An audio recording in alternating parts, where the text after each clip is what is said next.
I'm at Crystal Palace. I haven't been here before. The Crystal Palace isn't here anymore, but the park is. And I've been looking forward to this for ages. It's one of the first places I meant to visit when I came to London. And I have only just got round to it. It's a bit of a trek. Oh yeah, the entrance. Just imagine it in Victorian clothes, walking up. I won't recreate it for you because I don't have the clothes. I should have thought this through. I'm glad I wasn't walking down there. That big tree just shedded itself. That stick fell off it just as somebody in a pram was walking by. So that was a lucky escape. That could have been quite horrible. I don't think I'm going to go down that way because they might do it again. Big hole, so don't come this way. You will fall in the hole. Ah, broken ankle. And then archery a bit further away. So cricket and archery, you say here? Cricket and archery, very Victorian things to do. Cricket and archery. Absolutely. Yes. Very British. What are we going to stick on this field that's mostly not a slope? Let's put cricket, let's put archery. Yeah, the only flat bit in the whole park. I'm assuming the archers faced away from the cricketers, but on a particularly bad match, then... Yes. It's given up. It's just lying on its side. It's like, nah, can't be bothered to stand up anymore. Too much effort. I think it's on the other side. Are they what they used to think dolphins look like? And a bell. This is pretty ugly dolphins, and they've got scales. I think they just fit. They have, I know, but they used to not really be very good at drawing things, did they? Maybe, I know they're fish, but I'm just saying, they might not actually supposed to be big fish. We went looking for a plaque, there is no plaque. So remember something that we can't remember because it doesn't say what it's supposed to be in memorial and remembrance of, which is very sad, but I'm going to remember it anyway. Writing on that bell, I can't see it, but maybe if I enhance it in post-production, I'll be able to see it, like sort of, yeah, it'll be like Blade Runner, and we'll see what that says, or maybe not, I don't know. This apparently is the not very interesting part of the park, although I've just fallen in a hole, so we'll try and I'm already dead, yes. But we're going to the interesting part of the park with all the fascinating things and stuff and that. See you there. Well, I'm going to see you anyway because I'm not going to like go into part 2. This is still part 1. Where are we going? Somewhere. This way. Let's go this way. Yay. Oh, look at that. Old. Yeah, wow. Phew. As if we're really dinosaurs. Oh, I don't know, those trees were there in dinosaur times. Probably not. Or those pigeons. It would have been a dinosaur. That pigeon would have been what the dinosaurs looked like. Hello, dinosaur. How are you? Looking here. This is nice. It reminds me of the old Barry Island used to have a sort of jungle ride when you came in, and you'd go down the little boat and you'd go up the lake. La la la, pretend I'm on a boat. Ooh, and then you'd be attacked by crocodiles and things like that. That's what this reminds me of. It's nice and cool here. It's quite a hot day, so it's nice to be cool. Let's see what's here. A bridge, a lovely bridge. Anything else? Let's go and see. We're going over the bridge. Oh, over the bridge. Over the bridge. I'm just going to go through this undergrowth. Here. You'll see it in better. What is it? Oh yes, it's a giant sloth. Wow, it just looks like a big sort of sticky thing from here though. Let's go, I can go closer. Hello, giant sloth. Wow. They need to cut this down a bit. I can't see anything. Go through here. Can we see it through here? Hello, sloth. Wow. Look, it's a tapir. Not really a tapir, a model. So that's what they thought dinosaurs looked like. Look at that. Wow. This gives you an idea of the geological strata, but I've just been told it's all fake. None of this is real. You can sort of see really, because it just looks like a big wall with some coal stuck in it. But it gives you the idea of what it would have been like. Or you could go somewhere else where you can actually see that, like Wales. I'd go to Wales. Down here there's a little doorway. Oh, is there? And the thing is that you feel back in the Victorian days, people would charge you a penny to pop in there. So yeah. It wasn't anything to really see. Like a pretend cave? Yeah, like a pretend cave. Around the corner? So, oh, you can't see it now. Oh, that's sad. Where's the doorway? Over there. Over there. You can't see it. Oh, that's a shame. It's kind of overgrown these days. Oh, boo. I was hoping it would be visible at certain times of the year. Aww. Oh, not now. That's the trouble with summer. You can never see anything in summer. It's all overgrown. Where is it? Oh, there it is. You can see it there. Yeah. Down into the depths. Gives you an idea of how thoroughly artificial all Oh, that yeah. is. At least it's not made of fiberglass. It's probably real rocks. Possibly. Or whatever the Victorian equivalent of fiberglass was. Or cement. Yeah. Oh, look though. Pine cones. Are they real pine cones? Probably. Maybe not. Ah, look at the dinosaurs. This is cutting edge technology in the Victorian times. This is genuinely how they thought they looked. Very well done, very well done. I'm not sure what sort of dinosaurs they're supposed to be, but iguanodons. Very wrong. Very wrong. Well, see, that's how wrong they are. I've no clue. Iguanodons. Ooh. Pterosaurs. There. They look a bit sort of like flappy, batty duck things, really, don't they? Batty ducks. I think the necks are more like swans. Yes, swan bats. That one's Megalosaurus. Oh,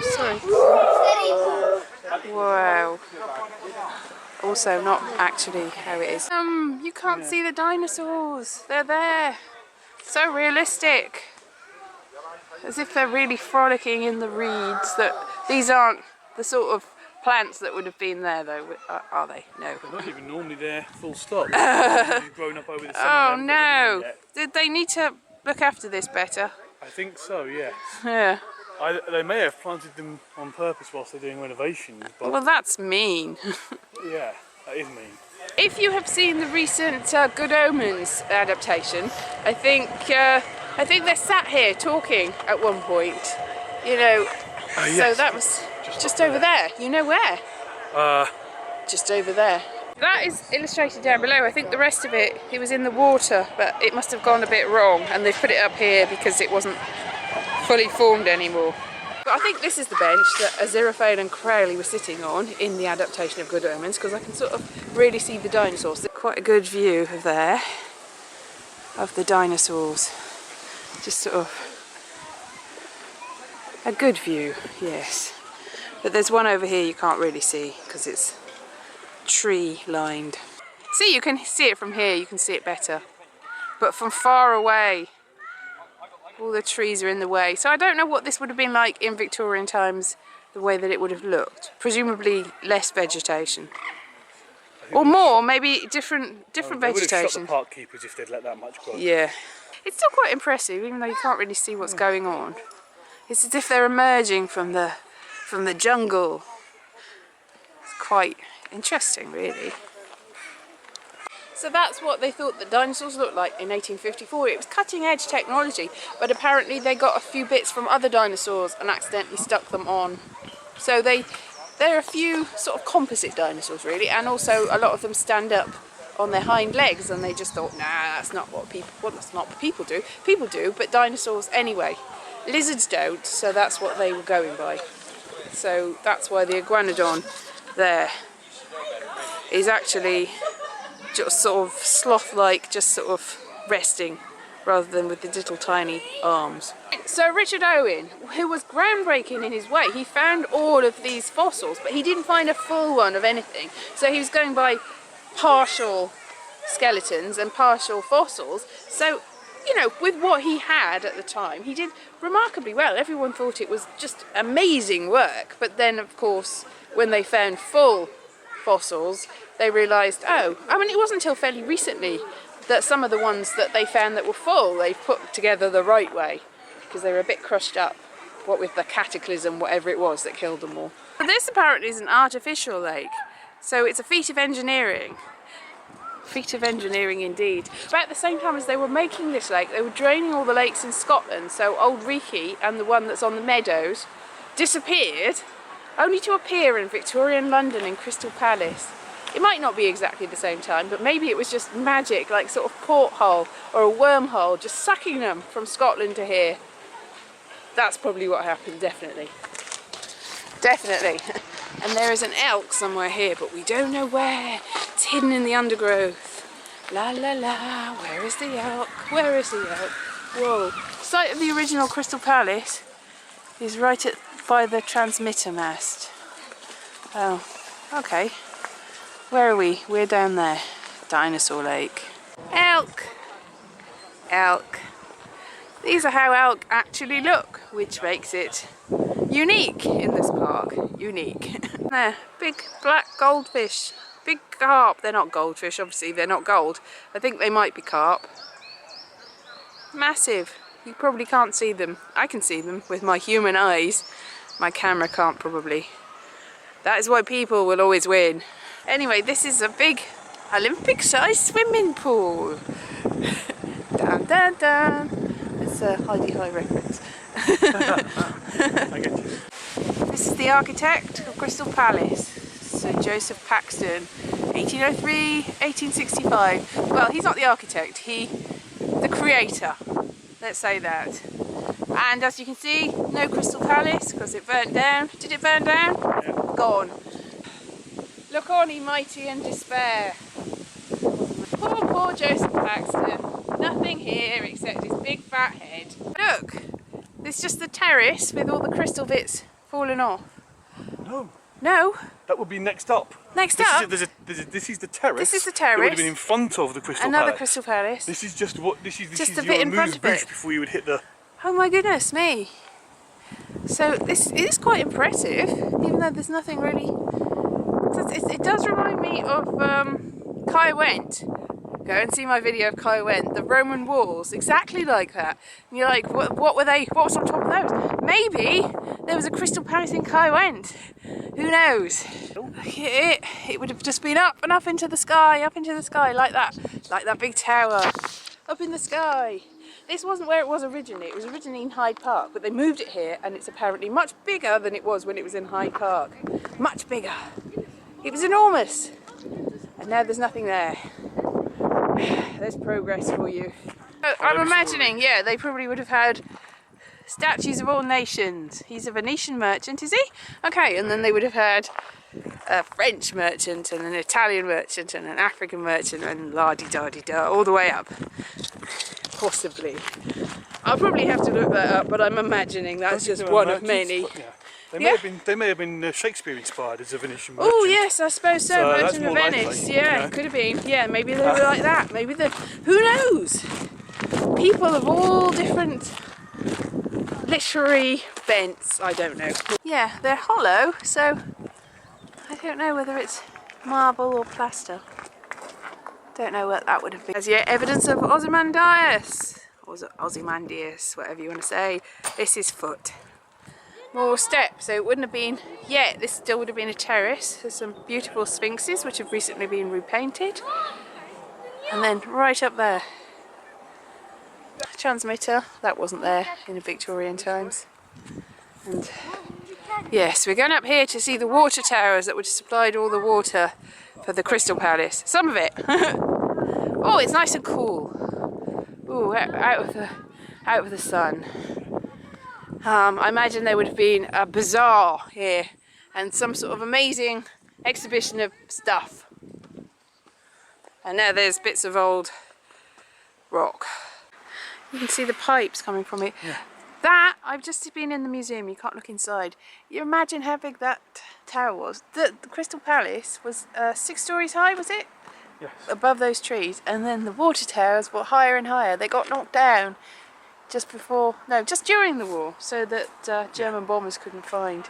1,000 tons of 1,000 tons of water. It was massive, massive. This big post, I think this is all that's left, not all that's left, but most of what's left of Crystal Palace itself. It's very pretty, isn't it? The rest of it just burnt. I just don't know why, but it was mostly made of wood, and the glass it's like volcanic glass. There was in the museum behind me. Look at the museum. Go around. Yeah. In there, which I can't film inside, they had bits of glass that had melted. They were just, so there was nothing left. I thought they must have been able to save some of the exhibitions, but no. It was just a big pile of burnt wood and melted glass. And just this post.